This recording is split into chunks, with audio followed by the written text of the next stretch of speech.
What if I told you that the biggest roadblock in your relationship is not your partner, but your story about your partner? And by the way, let's not forget their story about you. Hi, I'm Terry Real, the founder of Relational Life Therapy, and I want to give you a very specific tool today, which is to hold your story lightly. Don't get carried away. In RLT, Relational Life Therapy, we tell people to use the phrase, what I make up is. It's a beautiful phrase. What I make up is. The story I tell myself is. That my narrative, my fantasy, my construction. We take ownership of our own process. Were you rude? I don't know. I told myself a story that you were rude. I have a narrative about you that you can be rude. Is it objectively true? Are you, in fact, rude? I don't know. That's called humility. When you own what your story is, you stay on your side of the line. You're clean. What I make up is that. Terry, you said you'd be home for dinner with me and the kids. You came in almost an hour late. You didn't call. You didn't text. What I make up is you got sort of overwhelmed with some project or work, and you spaced it. You completely forgot. And that's a kind of a selfishness that is in you that I really would love for you to work on, because I'm sitting here with the kids and we're waiting for you to show up for dinner, and it's not nice. I make up that you can be self-involved and selfish. That phrase is golden. Don't say that phrase, and I have now walked over to your side of the street, and I'm telling you about you. In a 12-step, they would say, I'm taking your inventory, and it's intrusive. Who the hell am I to tell you about you without your permission? So the beauty of owning your construction is I'm not telling you about you. I'm not arguing. I'm telling you about me. This is what I make up about you.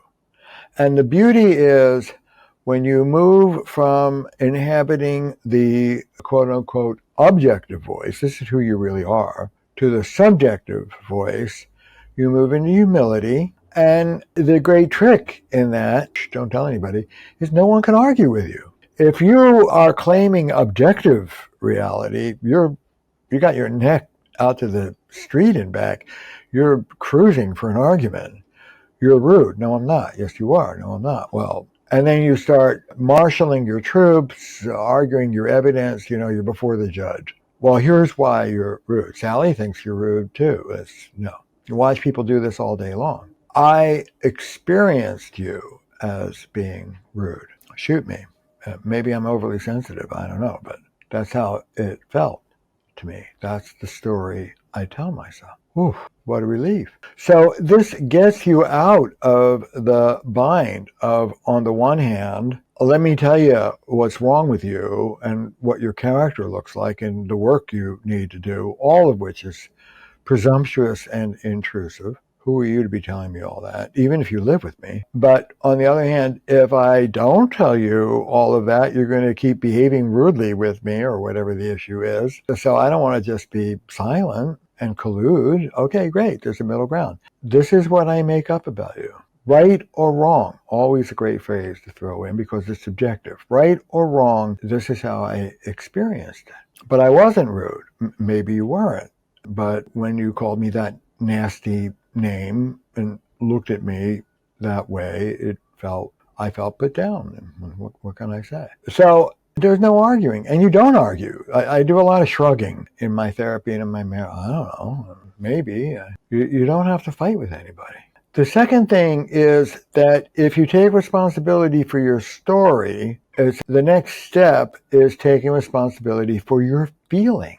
Short of abuse, if I walk over and hit you over the head with a brick, I have some responsibility for the pain that I've caused, of course. But short of boundary violating abuse, here's the radical idea. Every person is responsible for their own feelings. what I do is the occasion, the trigger. What you choose to feel about what I just did is completely up to you. You feel this way. The person next to you can feel quite differently. The person next to you can feel differently still. Yes, I was 10 minutes late. I take responsibility for that. I was 10 minutes late, and person A is furious. Person B is anxious. Person C is on their phone using the time to catch up on email and doesn't give a damn. Person E is 10 minutes later than I am. On and on and on and on. I am not responsible for your feelings. I am responsible for my behaviors. And you can be compassionate and still have boundaries. I can understand sitting here waiting for me for 10 minutes how you might feel ... Fine. But that falls short of, oh, I feel guilty because I made you feel bad. I did not make you feel bad. And in fact, if you really want an A plus, P.M. Melody taught us this, you replace the word, in RLT we ask you to outlaw the phrase makes me. That's victim talk. I'm not responsible, you made me. When you were late, you made me feel bad about myself. Really? You should feel guilty about how bad I felt.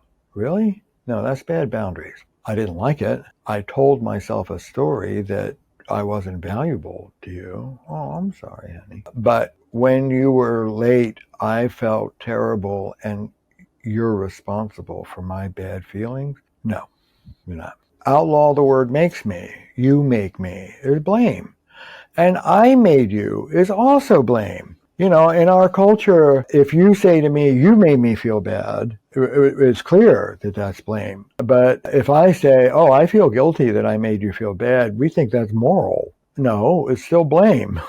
It's just that you're blaming you instead of they're blaming you. How about knocking it off? I was late and you felt bad. I can understand, but you cut causality. You felt bad because you told yourself a story that I was late because you don't mean that much to me. You're not that worth it to me. And then you escalated into feelings of unworthiness in general. Your mom told you weren't very worthwhile, and here you are off to the races. I was late because on my way out the door, a lawyer gave me a legal summons, and I got to tell you, I'm being sued, so it's got nothing to do with you. But I can understand how you might have interpreted it that way. So once we start realizing I'm responsible for my feelings because the story I tell myself will determine how I feel. The technical phrase is affect follows cognition. What I tell myself will kick out the emotions. That's why I'm responsible for my own emotions. Wednesday, I'm walking out the door and Belinda says, have a nice day, dear. And the story I tell myself is she's being warm and cozy, and I feel nice and give her a kiss. Wednesday night, we have a big fight. And Thursday morning, I'm walking out the door. She goes, have a nice day, dear. I tell myself that she's being sarcastic, and I have a very different set of feelings. How you see things will determine how you feel about them. And in RLT, we take responsibility for that process. This is how I am making myself feel. That's how we use the feedback, which we'll cover in another tape.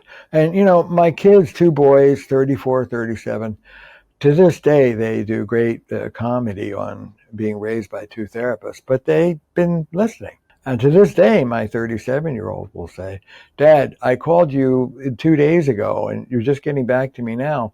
I got myself feeling lonely and uncared about that you didn't call. Oh, I'm sorry, Alexander. I got myself. Who sounds like that? Well, you do, now that you've been trained. This is how I feel. This is what happened. This is how I interpreted it. And given that interpretation, these are the feelings I felt about it. The beauty of owning it is you stop walking around blaming everybody. You're not a big victim. It cuts your control. It's not up for you to make me feel better, just like it wasn't up to you to make me feel bad. I'm responsible. And when you really get good at it, I want you to start to hold your negative stories about other people with a grain of salt. Do I really want to believe it? And do I really want to believe it for my sake? In RLT, we teach couples to what we call scan for the positive. Most couples scan for the negative, for what's not going right, for what they disagree with. No, as an active discipline, scan for the positive, scan for what you do like, scan for what you can agree to. Lead with that. And if you're paying attention to the new research in positive psychology, what makes people happy, if you begin to give yourself the practice of scanning for the positive instead of the negative, of taking your negative stories about people with a grain of salt. Yeah, okay, well, that's them at their worst, but hey, look, they also have this. And you begin to interact with positive and take a little bit of distance from all that negativity.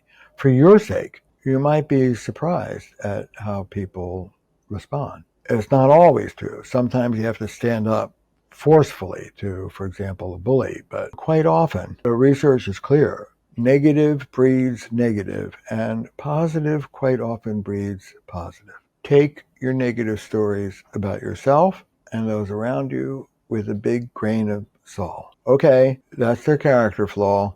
That may be the worst of them. Let me see what I can do to interact with the best of them, including the best of me. We're all imperfect. We're all bozos on this bus. There's a lot of negative things that we can focus on. They may be true, they may be not. Take a breath and see if you can change your story. One of my favorite quotes is the poet Goethe. If you treat someone as they are, they will be as they are. If you treat them as they ought to be, they may become who they ought to be. Our negative stories constrict us. See if you can move beyond them. Thank you. If you found this helpful, hit the button to subscribe to this channel. It's been a joy to be with you. Take care.